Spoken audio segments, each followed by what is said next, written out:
మీ trading లాభాలపై high brokerage charge చేస్తున్నారా? అయితే రతన్ టాటా ఇన్వెస్ట్ చేసిన అప్స్టాక్స్లో ఫ్రీ డిమాట్ అకౌంట్తో కేవలం ₹20 బ్రోకరేజ్తో ట్రేడింగ్ చేసుకోండి. అలాగే life time zero MC charges. డిస్క్రిప్షన్లో లింక్తో అకౌంట్ క్రియేట్ చేస్తే ₹1000 brokerage cash back and ₹20,000 free rocket calls ఫ్రీగా పొందండి.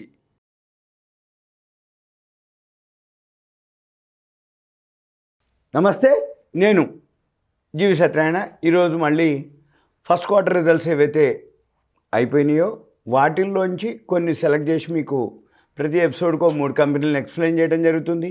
ఆ 3 కంపెనీలు ఏవైతే ఉన్నాయో ప్రైస్ అవన్నీ మీరు ఎంటర్ అయ్యే టైంలో చూసుకోవాలి. నేను only first quarter results last ఇయర్కి ఇప్పటికీ వేరియేషను రాబోయే ఫైనాన్షియల్ ఇయర్ కూడా ఎంత వస్తుంది అనేది మీకు సూచనప్రాయంగా ఇన్ఫర్మేషన్ ఇస్తున్నాను.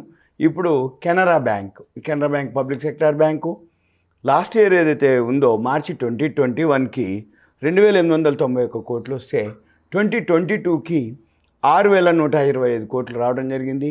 ఇక ఈ సంవత్సరం ఎంత వస్తుందో చూద్దాం.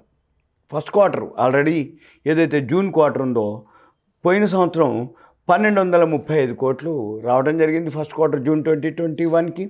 జూన్ 2022 ఫస్ట్ క్వార్టర్ ఏదైతే ఈ ఫైనాన్షియల్ ఇయర్లో 2022 ఏప్రిల్ టు మళ్ళీ 2022 23 2023 మార్చికి ఈ కెనరా బ్యాంకు 1,235 ఇప్పుడు వస్తే 2,180 కోట్లుగా రావడం జరిగింది ఫస్ట్ క్వార్టరు.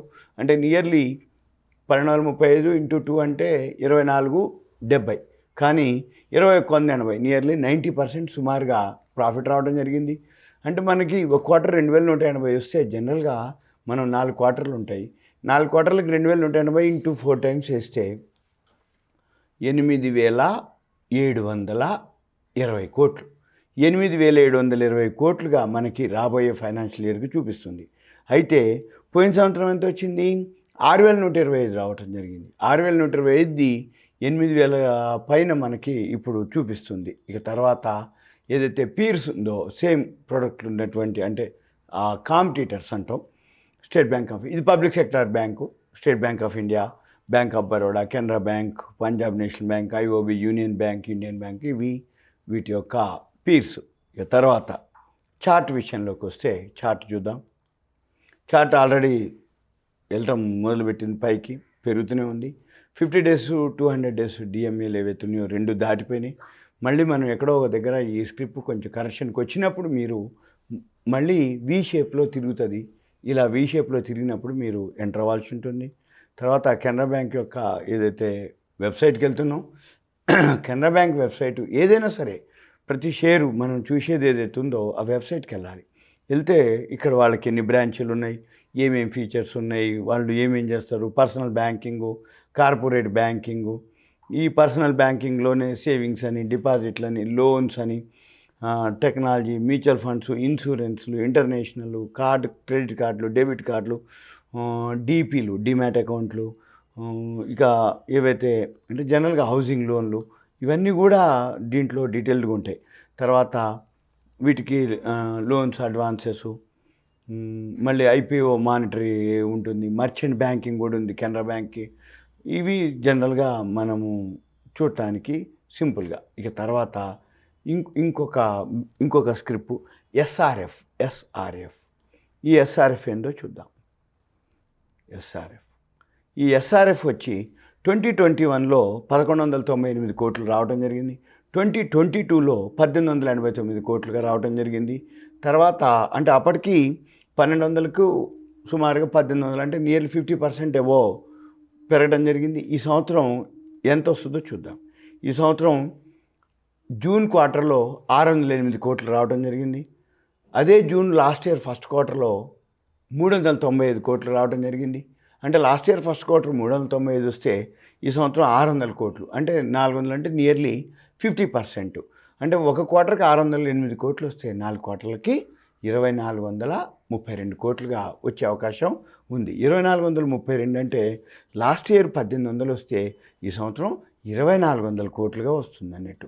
పీర్స్ అంటే ఏంటంటే సేమ్ ఏవైతే ప్రోడక్ట్ ఉన్నాయో సేమ్ రిలేటెడ్ ఏవైతే ఉన్నాయో అవే అనమాట. అంటే SRFకి సంబంధించి ఏవైతే ఉన్నాయో Gujarat ఫ్లోరో, Linde, Aarti industries, solar, ఇవి దీపక్ నైట్రేట్, ఇవి చూపిస్తున్నారు.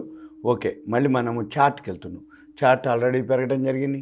50 days moving average, 200 days moving average అవన్నీ కూడా దాటడం జరిగింది. మళ్ళీ మనం ఏం చేయాలి, ఇప్పుడు కాకుండా మళ్ళీ గ్రాఫ్ పైకి వెళ్ళి మళ్ళీ డౌన్ అవుతుంది, డౌన్ అయ్యి మళ్ళీ సపోర్ట్ తీసుకుంటుంది.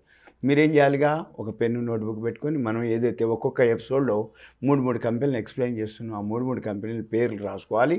ఫండమెంటల్గా కూడా రాసుకోవచ్చు, వీక్గా అంటే ఫండమెంటల్గా ఓకే. ఇక టెక్నికల్గానే ఎంటర్ ఎక్కడ అవ్వాలి, ఎగ్జిట్ ఎక్కడ అవ్వాలి, ఎంటర్ అనేది చూసుకోవాలి. ఈ ఫైనాన్షియల్ ఇయర్ వరకు కూడా ఇవి ఉంటాయి. ఒక 3 నెలలు కనుక, అంటే ఇప్పుడు మనం జూలైలో ఉన్నాం, ఫస్ట్ క్వార్టర్ రిజల్ట్స్ వస్తున్నాయి, ఇంకా చాలా కంపెనీలు అనౌన్స్ చేయాలి. అవి కూడా అనౌన్స్మెంట్ అయిపోయేటప్పటికి మళ్ళీ ఇంకా సుమారు 100 కంపెనీల వరకు వస్తాయి. ఆ 100 కంపెనీలు మీరు అన్నీ ఒక లిస్ట్ తయారు చేసుకొని, మనం సెకండ్ క్వార్టర్ వచ్చే టైంకి ఇవన్నీ మంచిగా పెరుగుతాయి, సెకండ్ క్వార్టర్లో కూడా పెరుగుతాయి. తగినప్పుడు కొనుక్కుంటే 1 ఇయర్ వరకు వ్యాలిడిటీగా పనిచేయటం జరుగుతుంది మీకు సింపుల్గా. ఇక తర్వాత ఎస్ఆర్ఎఫ్కి వెళ్ళి ఎస్ఆర్ఎఫ్ ప్రోడక్ట్ ఏందో చూద్దాం. ఎస్ఆర్ఎఫ్ వెబ్సైట్కి వెళ్తే ఎస్ఆర్ఎఫ్ యొక్క వాళ్ళ బిజినెస్ ఏంటిది, వాళ్ళు ఏం చేస్తారో చూద్దాం. వాళ్ళు fluorochemicals, specialty chemicals, packaging film, technical textiles, coated fabrics, laminated fabrics. ఇది సింపుల్గా ఎస్ఆర్ఎఫ్ యొక్క అంటే కంపెనీ యొక్క ప్రోడక్ట్ అనుకోండి. అంటే స్పెషాలిటీ కెమికల్స్ ఏదైతే ఉందో బాగా ఉన్నటువంటి డిమాండ్ ఉన్నటువంటి అన్నమాట. కెమికల్స్ అని అంటేనే ఇది అన్నమాట. జనరల్గా ఎస్ఆర్ఎఫ్ R&D ఉంటుంది వాళ్ళకి, ఇక అన్ని విధాలా ఉంటుంది అన్నట్టు. మనం ఏం చూడాలి, ఇది ఇన్ఫర్మేషన్ దీని యొక్క అంటే ఎస్ఆర్ఎఫ్. ఇక తర్వాత ఇంకొక company ICICI bank. ICICI bank ఏదైతే ఉందో ప్రైవేట్ సెక్టార్ బ్యాంకులో ఇది ఒక లీడింగ్ బ్యాంక్. ఐసిఐసిఐ గురించి తెలవని వాళ్ళు లేరు. ఐసిఐసిఐ బ్యాంక్ అంటే జనరల్ బ్యాంకింగ్ సెక్టార్లో ప్రైవేట్ బ్యాంకుల్లో హెచ్డిఎఫ్సి బ్యాంక్ తర్వాత సెకండ్ లీడింగ్ వీళ్ళే, ఐసిఐసిఐ బ్యాంకే. చూద్దాం. 2021లో 18,384 కోట్లు రావడం జరిగింది. 2022లో 25,110 కోట్లు ప్రాఫిట్ రావడం జరిగింది. ఇప్పుడు ఏదైతే ఫస్ట్ క్వార్టర్ ఉందో ఫస్ట్ క్వార్టర్లో 7,385 కోట్లుగా ప్రాఫిట్ రావడం జరిగింది. అదే జూన్ ఫస్ట్ క్వార్టర్లో లాస్ట్ ఇయర్ 4,763 కోట్లు రావడం జరిగింది. లాస్ట్ ఇయర్ ఫస్ట్ క్వార్టర్ 4,763 కోట్లు, ఇప్పుడు 7,385 కోట్లు. అంటే మనం 4 టైమ్స్ కనుక వేస్తే 7 నాలుగు 28, 3 నాలుగు మళ్ళీ 4 నాలుగు 16, 28, 16, 29,600 సుమారు కోట్లు, 29,600 కోట్ల రూపాయలు. లాస్ట్ ఇయర్ 25,110 కోట్లు, ఈ సంవత్సరం 29,600 కోట్ల సుమారు వచ్చే అవకాశం ఉంది.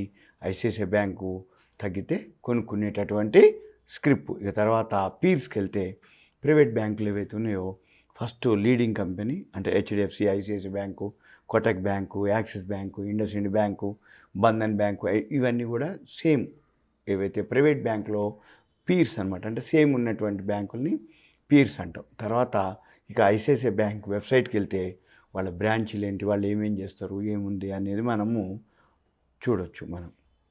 తర్వాత వాళ్ళు అంటే ఇన్సూరెన్స్ సెక్టార్లో కానీ, ఎస్బీఐ అకౌంట్లో కానీ, హోమ్ లోన్లు, పర్సనల్ లోన్లు, క్రెడిట్ కార్డులు, డెబిట్ కార్డులు, ఫిక్స్డ్ డిపాజిట్లు, మ్యూచువల్ ఫండ్స్, రికరింగ్ డిపాజిట్లు, ఇక ఏదైతే ఆన్లైన్ అకౌంట్లు, మన సేవింగ్స్ అకౌంట్లు, ఫారిన్ ఎక్స్చేంజ్ అకౌంట్లు, డిపాజిట్ అకౌంట్లు, మన కమర్షియల్ అకౌంట్లు, డిమాట్ అకౌంట్లు, షేర్ మార్కెట్కి సంబంధించిన ఏవైతే రిలేటెడ్ అంటే హిందూ అన్డివైడెడ్ ఫ్యామిలీ అంటే ఇన్వెస్ట్మెంట్స్ అనుకోండి, ట్యాక్స్ సేవింగ్స్, రికరింగ్, ఇక మొత్తం ఏవైతే మనిషికి అకౌంట్ ఏదైతే అవసరం అంటే ఫైనాన్షియల్గా ఏదైతే అవసరం ఉందో, హౌసింగ్ లోన్లు, పర్సనల్ లోన్లు, కార్ లోన్లు, 2 wheeler, 3 wheeler, 4 wheelers, loan against securities, మనం సెక్యూరిటీస్ పెడితే మనకి లోన్ ఇవ్వటం, ఇన్సూరెన్స్లు, ఇక ప్రధానమంత్రిగా సురక్ష బీమా యోజన, ప్రధానమంత్రి జీవన్ జ్యోతి బీమా యోజన, ఇక ఇవన్నీ కూడా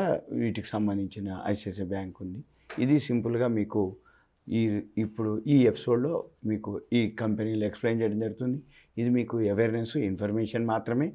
మళ్ళీ మీరు ఎంటర్ అయ్యేటప్పుడు ఫండమెంటల్గా ఓకే, టెక్నికల్గా గ్రాఫ్ చూసుకొని టెక్నికల్ కనుక ఎప్పుడైతే సపోర్ట్ తీసుకుంటుందో అప్పుడు మీరు ఎంటర్ అవ్వాలి. సుమన్ టీవీ ప్రేక్షకులకు ధన్యవాదాలు. Thank you. సెలవు.